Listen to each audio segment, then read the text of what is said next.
things. So that is where your moiety or your spirit is sort of originates in that area. You live your life, and once you pass away, your spirit goes back to the earth, and that's the end of your existence. Spiritually, that's the end of your existence.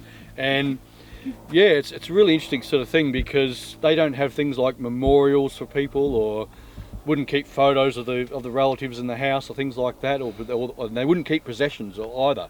So if that person had possessions they had with them, those were burnt, buried, destroyed, got rid of. And from time to time, my colleague still has to come out and do that. Like when we have an older person might pass away, the other people won't come out until we come out and get rid of that thing tied to them, because that's what they believe. That's tied with that person's spirit.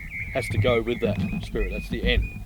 So very interesting way of looking at things that way, I think. And so with the sorry business, what happens, the women and the men would gather separately. So the women would sort of sit around in a group. I've seen it from a distance, and they'll paint themselves up and colour their hair, and they'll sort of wail. It's like a ceremonial grieving the women do.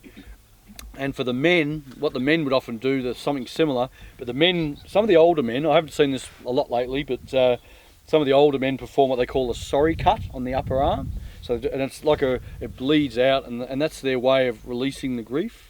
It's they see things in that very spiritual way. It's very interesting. Some of the Aboriginal people have also taken on elements of Christianity and other religions, but it's sort of like a layer on top of their spiritual belief. They have not given off their spiritual beliefs. They still certainly looked at the things that way. It's a very interesting sort of relationship they have with their land and country. Like for the older people particularly, it's really interesting. It's a very bottom-up approach. It's like in our Western society, we sort of say that, oh, we own this bit of land and all this sort of thing. That's mine. I own this sort of thing. We're very top-down. Whereas for the Aboriginal people, or the traditional Aboriginal people at least, their way is a very bottom-up. It's like the land owns us. Yeah, it's a it's the antithesis of what we sort of way we look at things. Very, very interesting. So as I said, yeah, once that person is passed on, that's it.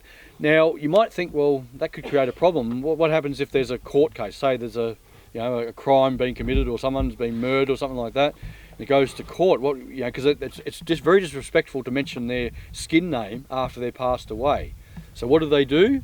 Well, they have a solution to that, because what happens is, if there's a court case or something like that, the word kumanjai is used instead of their name. Instead of their skin name, you'll hear the word kumanjai. So that when you hear that, it's referring to a deceased person, because you're not allowed to mention the skin name after sorry business is performed. And me and my colleague, we couldn't go up to the family and say, oh, I remember such and such and blah blah blah. We just couldn't do that, because it's disrespectful to do.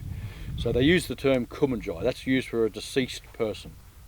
So that's their way of accommodating that spiritual belief. So yeah, they still have their skin names. They're people. They still have the skin name, and the skin name ties in with what they call a dreaming story, and that's what they paint on the artwork. That's tied. That artwork they'll do. You see them do today is tied with their skin name, and it's basically a story. For the women, the stories are typically about things like gathering different plants and some medicinal plants as well. Things like that, gathering things. For the men, obviously the dreamings are more to do with hunting and sort of men's business. What you tend to find in the Aboriginal society, there's a very strict gender roles. So there's men's business and there's women's business, and from time to time there's ceremonies during the year. We're coming towards summer.